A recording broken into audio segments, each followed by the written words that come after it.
Hi hello welcome back to our channel. നമ്മളെല്ലാവരും ചിലപ്പോഴെങ്കിലും ലൈഫിൽ മാറ്റങ്ങൾ വരുത്താൻ വേണ്ടി ശ്രമിക്കാറുണ്ട്. മറ്റുള്ളവരുടെ പ്രശ്നങ്ങളും വിഷമങ്ങളും സന്തോഷങ്ങളും എല്ലാം നമുക്ക് മനസ്സിലാക്കാനായിട്ട് പറ്റാറുണ്ട്.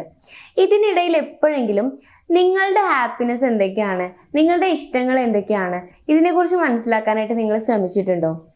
ഇന്നത്തെ നമ്മളുടെ ടോപ്പിക് എന്ന് പറയുന്നത് സെൽഫ് അവയർനെസ്. ഈ ഒരു വീഡിയോയിലൂടെ നമ്മൾ ഡിസ്കസ് ചെയ്യാനായിട്ട് പോകുന്നത് നമ്മളെക്കുറിച്ച് മനസ്സിലാക്കേണ്ട കുറച്ച് കാര്യങ്ങളാണ്.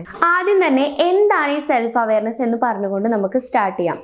നമ്മുടെ ഫസ്റ്റ് പോയിന്റ് വരുന്നത് അണ്ടർസ്റ്റാൻഡ് യുവർ തോട്ട്സ്.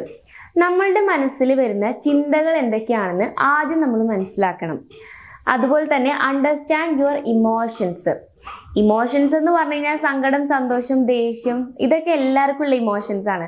പക്ഷെ ഇതൊക്കെ നമുക്ക് എപ്പോഴാണ് വരുന്നത് എന്നതിനെ പറ്റിയിട്ട് നമുക്കൊരു അവയർനെസ് ഉണ്ടായിരിക്കണം.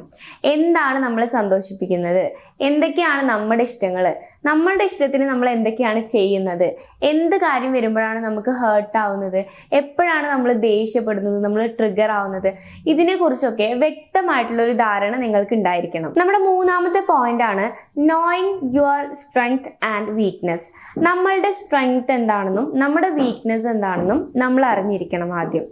അതായത് നമ്മളുടെ വീക്ക്നെസ് എന്താണെന്ന് നമ്മൾ മനസ്സിലാക്കുന്നതിന് മുന്നേ നമ്മുടെ കൂടെയുള്ള ആരെങ്കിലും മനസ്സിലാക്കി കഴിഞ്ഞാൽ മേ ബി അവരുടെ ആവശ്യങ്ങൾ നടത്തിയെടുക്കാൻ വേണ്ടിയിട്ട് അവർ ആ ഒരു വീക്ക്നെസ്സിനെ യൂസ് ചെയ്യാനും ചാൻസ് ഉണ്ട്. അതുപോലെ തന്നെ നമ്മുടെ സ്ട്രെങ്ത് എന്താണെന്ന് നമ്മൾ മനസ്സിലാക്കി കഴിഞ്ഞാൽ നമുക്ക് അത് യൂസ് ചെയ്ത് ഗ്രോ ചെയ്യാനായിട്ട് പറ്റും. നമ്മുടെ സ്ട്രെങ്ത് എന്താണെന്ന് നമ്മൾ മനസ്സിലാക്കി കഴിഞ്ഞാൽ ആ ഒരു റൂട്ടിൽ നമുക്ക് ഗ്രോ ചെയ്യാനായിട്ട് പറ്റും. അതിനുവേണ്ടി കൂടുതൽ കാര്യങ്ങൾ എഫേർട്ട് എടുക്കുക. ഇപ്പം ഒരു എക്സാമ്പിൾ പറയുന്നുണ്ടെങ്കിൽ, ഇപ്പോൾ നമ്മൾ പാട്ട് പാടാൻ കഴിവുള്ള ഒരാളാണ്, അതാണ് നമ്മുടെ ഏറ്റവും ബെസ്റ്റ് ആയിട്ടുള്ള സ്കില്ല്. നമ്മളൊരു സ്ട്രെങ്ത് എന്ന് പറയുന്നത് അതാണെന്ന് നമ്മൾ മനസ്സിലാക്കി കഴിഞ്ഞാൽ നമുക്ക് അതിൽ കൂടുതൽ പ്രാക്ടീസ് ചെയ്യാം, കൂടുതൽ അതിൽ ഗ്രോ ചെയ്യാനായിട്ട് പറ്റും. നമ്മുടെ നാലാമത്തെ പോയിന്റ് ആണ് accepting who you are without lying. നമ്മൾ എന്താണോ അതിനെ നമ്മൾ അക്സെപ്റ്റ് ചെയ്യാം. ഈ ലോകത്ത് പെർഫെക്റ്റ് ആയിട്ട് ആരുമില്ല. എല്ലാവർക്കും അവരവരുടേതായിട്ടുള്ള ഇംപെർഫെക്ഷൻസ് ഉണ്ട്. അപ്പൊ നമ്മുടെ കുറവുകൾ എന്തൊക്കെയാണെന്ന് നമ്മൾ ആദ്യം മനസ്സിലാക്കുക. അത് നമ്മുടെ കുറവാണെന്ന് തന്നെ നമ്മൾ അക്സെപ്റ്റ് ചെയ്യുക. അപ്പൊ നമുക്ക് ഒരുപാട് കാര്യങ്ങളിൽ കൂടുതലായിട്ട് മനസ്സിലാക്കാനായിട്ട് പറ്റും. ഇനി അടുത്ത നമ്മൾ നോക്കാൻ പോകുന്നത് എപ്പോഴാണ് നിങ്ങൾ സെൽഫ് അവെയർ ആയി എന്ന് പറയാൻ പറ്റുന്നതെന്നാണ്. ഇതിൽ ഫസ്റ്റ് പോയിന്റ് വരുന്നത് കൺട്രോൾ യുവർ ഇമോഷൻസ്. നിങ്ങൾക്ക് നിങ്ങളുടെ ഇമോഷൻസിനെ കൺട്രോൾ ചെയ്യാൻ പറ്റുന്നുണ്ട്. അതായത് ഇപ്പൊ നിങ്ങൾക്ക് സങ്കടം വരികയാണ്, അപ്പൊ നിങ്ങൾക്ക് എനിക്ക് സങ്കടം വരികയാണെന്ന് മനസ്സിലാക്കിയിട്ട് ഇപ്പൊ നിങ്ങളൊരു പബ്ലിക് പ്ലേസിലാണെന്നുണ്ടെങ്കിൽ അവിടെ നിന്ന് നമുക്ക് കരയാൻ പറ്റില്ലല്ലോ. അപ്പോൾ അതിനെ കൺട്രോൾ ചെയ്യാൻ നിങ്ങൾക്ക് പറ്റുന്നുണ്ടെങ്കിൽ, അല്ലെങ്കിൽ നിങ്ങൾക്കൊരു ആരെങ്കിലും നിങ്ങളോട് സംസാരിക്കുന്ന സമയത്ത് ചില ആളുകളുടെ സംസാരം നിങ്ങളെ ഹേർട്ട് ചെയ്യുന്നുണ്ടെങ്കിൽ നിങ്ങൾ കൃത്യമായിട്ടുള്ള ബൗണ്ടറീസ് കീപ്പ് ചെയ്ത് നിങ്ങളുടെ മെന്റൽ ഹെൽത്തിനെ സേഫ് ആക്കാൻ നോക്കുന്നുണ്ടെങ്കിൽ, അതുപോലെ നിങ്ങളുടെ ഇഷ്ടങ്ങൾ നിങ്ങൾക്ക് തിരിച്ചറിയാൻ പറ്റുന്നുണ്ട്, അതിനുവേണ്ടി നിങ്ങൾ ടൈം കൊടുക്കുന്നുണ്ടെങ്കിൽ, ഇതൊക്കെ നിങ്ങൾക്ക് സെൽഫ് അവയർനെസ് ഉണ്ടെന്നുള്ളതാണ് സൂചിപ്പിക്കുന്നത്. സെക്കൻഡ് പോയിന്റ് പറയുകയാണെങ്കിൽ you stop blaming you and others. നമ്മളെ തന്നെ ബ്ലെയിം ചെയ്യുന്ന ഒരു സിറ്റുവേഷൻ ഉണ്ടാവാറുണ്ട്. അതായത് ഇപ്പോൾ എന്തെങ്കിലും ഒരു കാര്യത്തിന് വേണ്ടിയിട്ട് നമ്മൾ ട്രൈ ചെയ്യാണ്, അപ്പോൾ നമുക്ക് കിട്ടാതെ പോകുമ്പോൾ അത് എനിക്ക് ലക്ക് ഇല്ലാത്തതുകൊണ്ടാണ്, അല്ലെങ്കിൽ അത് എൻ്റെ കാരണം കൊണ്ടാണ്, ആ രീതിയിലുള്ള കാര്യങ്ങളൊക്കെ പറഞ്ഞിട്ട്, അല്ലെങ്കിൽ എനിക്ക് എന്തോ ഒരു കുറവാണ്, അങ്ങനെയൊക്കെ പറഞ്ഞിട്ട് നമ്മളെ തന്നെ കുറ്റപ്പെടുത്തുന്ന ചില സിറ്റുവേഷൻസ്. ഇപ്പോൾ ഒരു എക്സാമ്പിൾ പറയുന്നുണ്ടെങ്കിൽ, ഇപ്പോൾ ഒരു റിലേഷൻഷിപ്പിൽ ഒരു പാർട്ട്ണർ നമ്മൾ അവോയ്ഡ് ചെയ്യുകയാണെന്നുണ്ടെങ്കിൽ നമ്മൾ വിചാരിക്കും എനിക്കെന്തോ കുഴപ്പമുള്ളതുകൊണ്ടാണ്, അല്ലെങ്കിൽ എനിക്കെന്തോ കുറവുള്ളതുകൊണ്ടാണ് ആൾ അവോയ്ഡ് ചെയ്യുന്നത്, അയാളുടെ സൈഡിലുള്ള മിസ്റ്റേക്ക് അല്ല എന്നുള്ള രീതിയിൽ ചെയ്യുന്ന ചില ആളുകളുണ്ട്. പക്ഷെ നമുക്ക് സെൽഫ് അവയർനെസ് ഉണ്ട് എന്നുണ്ടെങ്കിൽ ഒരിക്കലും നമ്മൾ അങ്ങനെ ചിന്തിക്കില്ല. നമ്മൾ അതിന് പകരം അവർ നമ്മൾ അവോയ്ഡ് ചെയ്യുന്നുണ്ടെങ്കിൽ അത് അവർക്ക് എന്തോ പ്രശ്നമുള്ളത് കൊണ്ടാണെന്നാണ് നമ്മൾ ചിന്തിക്കുന്നത്. അതുപോലെ എന്തെങ്കിലും കാര്യങ്ങൾ ഉണ്ടാകുമ്പോൾ മറ്റുള്ളവരെ കുറ്റം പറയുക, അവരെ ഗോസിപ്പിംഗ് ചെയ്യുന്ന ആളുകളുണ്ട്.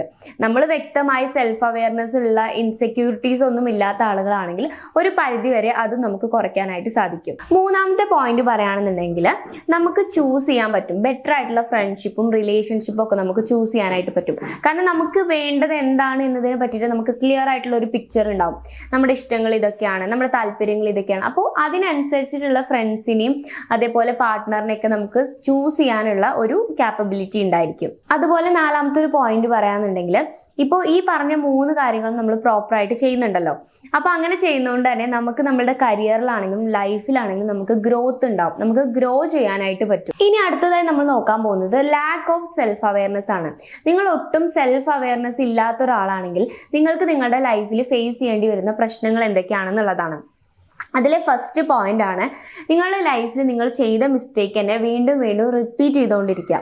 നിങ്ങൾക്ക് ഒരിക്കലും മനസ്സിലാവില്ല ഇത് നമ്മുടെ സെൽഫ് അവയർനെസ് ഇല്ലാത്തതുകൊണ്ടാണ് സംഭവിക്കുന്നത് എന്നുള്ളത്. നിങ്ങൾ വിചാരിക്കുക അത് നമ്മുടെ എന്തോ പ്രശ്നമാണ്, അല്ലെങ്കിൽ നമുക്ക് ലക്ക് ഇല്ലാത്തതുകൊണ്ടാണ്. ഈ രീതിയിലുള്ള തോട്ട്സ് ആയിരിക്കും നിങ്ങളുടെ മൈൻഡിൽ വരുന്നത്. ഇനി രണ്ടാമത്തെ ഒരു കാര്യം പറയുകയാണെന്നുണ്ടെങ്കിൽ, നിങ്ങളൊരു ടോക്സിക് റിലേഷൻഷിപ്പിൽ ഒന്നെങ്കിൽ സ്റ്റക്ക് ആയിരിക്കും. ഇനിയിപ്പോൾ നിങ്ങൾ എങ്ങനെയെങ്കിലുമൊക്കെ ആ ഒരു റിലേഷൻഷിപ്പിൽ നിന്ന് പുറത്തു വന്നാൽ പോലും നിങ്ങൾ വീണ്ടും വീണ്ടും ടോക്സിക് റിലേഷൻഷിപ്പിലേക്ക് പോകാനുള്ള ഒരു ടെൻഡൻസി കാണിക്കും. കാരണം നിങ്ങൾക്ക് സെൽഫ് അവയർനെസ് ഇല്ലാത്തതുകൊണ്ട് നിങ്ങൾക്ക് ഇങ്ങനെ ബെഗ് ചെയ്ത് പോകുന്നതും അതേപോലെ നിങ്ങൾ ഇങ്ങനെ ഒരു വാല്യൂ ഇല്ലാത്ത പോലെ ട്രീറ്റ് ചെയ്യുന്നതും ഒക്കെ നിങ്ങൾക്ക് ഭയങ്കര നോർമൽ ആയിരിക്കും. അതുകൊണ്ട് തന്നെ നിങ്ങൾ ഇഗ്നോർ ചെയ്യുന്ന ആളുകളോടായിരിക്കും നിങ്ങൾക്ക് അട്രാക്ഷൻ കൂടുതൽ ഉണ്ടാവുക. ഇനി മൂന്നാമത്തെ ഏറ്റവും ഇമ്പോർട്ടൻ്റ് ആയിട്ടുള്ള ഒരു പോയിന്റ്, നിങ്ങളുടെ ഇമോഷൻസിൽ നിങ്ങൾ കൺഫ്യൂസ്ഡ് ആയിരിക്കും. നിങ്ങളെ മാനിപ്പുലേറ്റ് ചെയ്യാൻ വളരെ എളുപ്പമായിരിക്കും. അതായത് ഇപ്പോൾ നിങ്ങൾക്ക് നിങ്ങളുടെ ഇമോഷൻസ് എന്തൊക്കെയാണെന്നുള്ളതിനെ പറ്റി വ്യക്തമായിട്ടുള്ള ധാരണ ഉണ്ടാവില്ല. അപ്പോഴാണല്ലോ നമ്മൾ ലാക്ക് ഓഫ് സെൽഫ് അവയർനെസ് എന്ന് പറയുന്നത്. അപ്പോൾ ആ സമയത്ത് ഇപ്പൊ എന്തെങ്കിലും ഒരു പ്രശ്നം ഉണ്ടായി, ഇപ്പൊ നിങ്ങളുടെ പാർട്ട്ണറോ നിങ്ങളുടെ ഫ്രണ്ടോ ആയിട്ട് എന്തെങ്കിലും ഒരു പ്രശ്നം ഉണ്ടായി കഴിഞ്ഞാൽ, ഇവൻ നിങ്ങളുടെ ഭാഗത്തല്ല മിസ്റ്റേക്ക്, അവരുടെ ഭാഗത്താണ് മിസ്റ്റേക്ക് എങ്കിൽ പോലും അവർ പറഞ്ഞ് മാനിപ്പുലേറ്റ് ചെയ്ത് നിങ്ങളെ കൊണ്ട് സോറി പറയിപ്പിക്കുന്ന സിറ്റുവേഷൻസിൽ വരെ അവർക്ക് എത്തിക്കാനായിട്ട് സാധിക്കും. കാരണം നിങ്ങൾക്ക് നിങ്ങളുടെ ഇമോഷൻസിനെ പറ്റി നോളേജ് ഇല്ല. അപ്പൊ അവർ പറയുന്നതാണ് ശരിയെന്ന് വിശ്വസിച്ച് നിങ്ങൾ അതിന്റെ പിന്നാലെ പോവുകയും ചെയ്യും. ഇനി നമ്മൾ നോക്കാൻ പോകുന്നത് how to build self awareness. നിങ്ങൾ സെൽഫ് അവയർനെസ് ഇല്ലാത്ത ഒരാളാണെങ്കിൽ അത് എങ്ങനെ നിങ്ങളിൽ ബിൽഡ് ചെയ്തെടുക്കാനായിട്ട് പറ്റും. അപ്പൊ അതിലെ ഫസ്റ്റ് പോയിന്റ് ആണ് ഒബ്സർവേഷൻ. നിങ്ങൾ നിങ്ങളെ തന്നെ ഒബ്സർവ് ചെയ്യാം. ഇപ്പൊ നിങ്ങൾക്കൊരു എന്തെങ്കിലും ഒരു കാര്യം ട്രിഗറായി, നിങ്ങൾക്ക് ദേഷ്യപ്പെടാൻ തോന്നുകയാണെന്നുണ്ടെങ്കിൽ ആ സമയത്ത് നിങ്ങൾ റിയാക്ട് ചെയ്യുന്നതിന്റെ പകരം ഒബ്സർവ് ചെയ്യുക, എന്താണ് സംഭവിച്ചത്, എന്ത് പറഞ്ഞപ്പോഴാണ് എനിക്ക് ട്രിഗർ ആയത്, ഈ കാര്യങ്ങൾ നിങ്ങൾ മനസ്സിലാക്കി വെക്കുക. അതേപോലെ നിങ്ങൾക്ക് വിഷമം വരുന്ന സമയത്ത് ഏത് തരത്തിലുള്ള ആളുകളോട് സംസാരിക്കുമ്പോഴാണ് നിങ്ങൾ കൂടുതൽ ആങ്ഷ്യസ് ആവുന്നത്, അതേപോലെ നിങ്ങൾക്ക് ഇൻസെക്യൂരിറ്റി ഫീൽ ചെയ്യുന്നത്, നിങ്ങൾക്ക് വിഷമം വരുന്നത്, ഇതിനെ പറ്റിയിട്ടൊക്കെ നിങ്ങൾക്കൊരു നോളേജ് ഉണ്ടായിരിക്കുക. വ്യക്തമായിട്ടുള്ള ബൗണ്ടറീസ് കീപ്പ് ചെയ്യുക. ടോക്സിക് ആയിട്ടുള്ള ആളുകളിൽ നിന്നും, അതിപ്പോൾ നിങ്ങളുടെ പാർട്ട്ണർ ആണെങ്കിലും ഫ്രണ്ട്സ് ആണെങ്കിലും കൃത്യമായിട്ടുള്ള ബൗണ്ടറീസ് കീപ്പ് ചെയ്ത് നിൽക്കാനായിട്ട് പഠിക്കുക. ഇനി രണ്ടാമത്തെ ഒരു പോയിന്റ് പറയാന്നുണ്ടെങ്കിൽ, ഫീഡ്ബാക്ക് അക്സെപ്റ്റ് ചെയ്യുക വിത്തൗട്ട് ഈഗോ. അതായത് ഇപ്പൊ നിങ്ങളും നിങ്ങളുടെ പാർട്ട്ണറും തമ്മിൽ എന്തെങ്കിലും ഇഷ്യൂ ഉണ്ടായി, അല്ലെങ്കിൽ നിങ്ങളിൽ നിന്ന് അവർക്ക് എന്തെങ്കിലും ബാഡ് ആയിട്ടുള്ള ഒരു ഫീൽ ഉണ്ടായി. അപ്പൊ ആ സമയത്ത് നിങ്ങളുടെ പാർട്ട്ണറോ ഫ്രണ്ടോ ആരും ആയിക്കോട്ടെ, അപ്പൊ അവർ നിങ്ങളുടെ അടുത്ത് അത് ഓപ്പൺ ആയിട്ട് കമ്മ്യൂണിക്കേറ്റ് ചെയ്യണം. നീ ഇങ്ങനെ ചെയ്തത് ശരിയായില്ല, അതെനിക്ക് തെറ്റായിട്ട് തോന്നി. അപ്പൊ നിങ്ങൾ ആദ്യം ആ ഒരു സാധനം, അവർ പറഞ്ഞ ഒരു കാര്യത്തിന് നിങ്ങൾ എടുത്തിട്ട് അത് ശരിയാണോ എന്നുള്ളത് ഒന്ന് റീചെക്ക് ചെയ്യുക. അതിനുശേഷം ശരിയാണെന്ന് നിങ്ങൾക്ക് തോന്നുകയാണെങ്കിൽ നിങ്ങളുടെ ഈഗോ മാറ്റി വെച്ചിട്ട് അതിനെ ആക്സെപ്റ്റ് ചെയ്യുക, അത് ക്ലിയർ ചെയ്യാനായിട്ട് ട്രൈ ചെയ്യാം.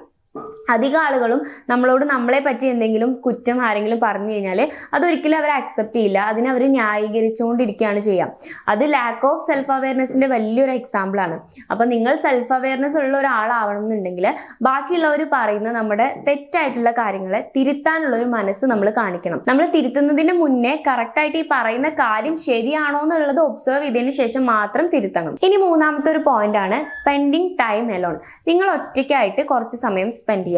ആ സമയത്ത് എന്താണ് നിങ്ങളുടെ ലൈഫിൽ നടക്കുന്നതെന്നും എന്തൊക്കെ ഇമോഷൻസ് ആണ് നിങ്ങൾക്ക് വരുന്നതിനെയും പറ്റിയിട്ട് നിങ്ങൾക്ക് കൃത്യമായിട്ടുള്ള ഒരു ക്ലിയർ പിക്ചർ കിട്ടും.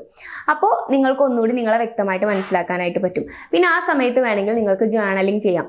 അതായത് നിങ്ങൾക്ക് സങ്കടം വരികയാണെങ്കിൽ അതിനെക്കുറിച്ച്, അതിന്റെ റീസണും അതിന്റെ കാര്യങ്ങളൊക്കെ നിങ്ങൾക്ക് ഒരു പേപ്പറിൽ എഴുതാം. അല്ലെങ്കിൽ വേണമെങ്കിൽ അതിൻ്റെ ഒരു ബുക്ക് വേണമെങ്കിൽ തന്നെ നിങ്ങൾക്ക് മാറ്റി വെക്കാം. അതിൽ നിങ്ങൾക്ക് നിങ്ങളുടെ ഫീലിങ്സും ഇമോഷൻസും എല്ലാം എഴുതാം. അങ്ങനെ എഴുതുന്ന സമയത്ത് നമ്മളോട് തന്നെ സംസാരിക്കുന്ന പോലെ നമ്മൾ എഴുതുന്ന സമയത്ത് നമുക്ക് ഒന്നുകൂടി ക്ലിയർ ആയിട്ട് നമ്മുടെ ഇമോഷൻസിനെ മനസ്സിലാക്കാനായിട്ട് പറ്റും. സോ ഈ ഒരു വീഡിയോ നിങ്ങൾക്ക് യൂസ്ഫുൾ ആയെന്ന് വിശ്വസിക്കുന്നു. വീഡിയോ ഇഷ്ടമാവുകയാണെങ്കിൽ ലൈക്ക് ചെയ്യുക, നിങ്ങളുടെ ഒപ്പീനിയൻസ് താഴെ കമന്റ് ബോക്സിൽ കമന്റ് ചെയ്യുക, ചാനൽ സബ്സ്ക്രൈബ് ചെയ്യുക. കൗൺസിലിംഗ് റിലേറ്റഡ് ആയിട്ടുള്ള എന്തെങ്കിലും സർവീസുകൾ നിങ്ങൾക്ക് ആവശ്യമാണെങ്കിൽ സ്ക്രീനിൽ കാണുന്ന നമ്പറിൽ നിങ്ങൾക്ക് കോൺടാക്ട് ചെയ്യാവുന്നതാണ്. It's me Rashna signing of.